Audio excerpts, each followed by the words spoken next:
Hello everyone, welcome Bangla helpline YouTube চ্যানেলে আপনাদের সবাইকে স্বাগত জানাই।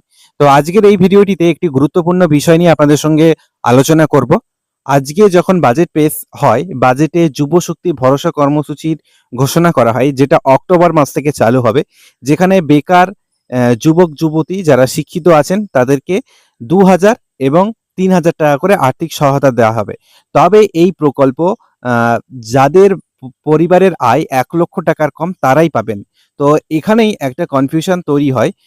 এখানেই একটা সবার মনে জিজ্ঞাসা আছে যে এই যে পরিবারের আয় ১,০০,০০০ টাকার কম হতে হবে, এই যে ১,০০,০০০ টাকার ইনকাম সেটা মাসিক না বাৎসরিক? তো এই বিষয়টি নিয়ে সকলের মনে কনফিউশন তৈরি হয়েছে। এছাড়াও কারা ২,০০০ টাকা করে পাবেন এই প্রকল্পে এবং কারা ৩,০০০ টাকা করে পাবেন মাসে, সেটা নিয়েও অনেকে দ্বিধাগ্রস্ত আছে। তো এই বাজেট পেশ হওয়ার পর আমাদের মুখ্যমন্ত্রী লাইভে প্রেস কনফারেন্সে এই সমস্ত বিষয়গুলিকে ক্লিয়ার করে দিয়েছেন। সেটাই আপনাদেরকে দেখাবো ভিডিওটিতে।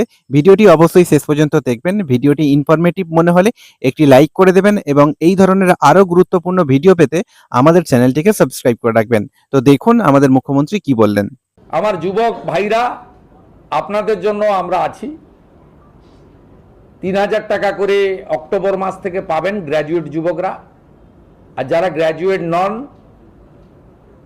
যারা ন্যূনতম শিক্ষা বা একটা শিক্ষা নিয়েছেন তার পূর্ণাঙ্গ গাইডলাইন আমরা বের করব, তারা ২,০০০ টাকা করে পাবেন। এক্ষেত্রে বাজেট বইতে যেটা আছে সেটা হচ্ছে মাসে যারা ১,০০,০০০ টাকার বেশি রোজগার করেন, ইনকাম ট্যাক্স পেই, তারাই এই সুযোগ পাবেন না। এটা বছরে নয়, এটা ক্লিয়ার করতে চাই। অর্থাৎ যাদের পরিবার মাসে ১,০০,০০০ টাকা করে রোজগার করেন তারা তো ইনকাম ট্যাক্স ছাড় আছে আপ টু ১,০০,০০০। ১,০০,০০০-এর উপরে ইনকাম ট্যাক্স দিতে হয়। আপনারাও আমাদের সঙ্গে একমত হবেন, ১,০০,০০০ টাকা যে পরিবারের রোজগার আছে তার নিশ্চয়ই এই ভরসা স্কিম নেওয়ার দরকার হবে না। সেটাই বলা হয়েছে। এটা কিন্তু বাৎসরিক ইনকামের ক্ষেত্রে প্রযোজ্য হচ্ছে না।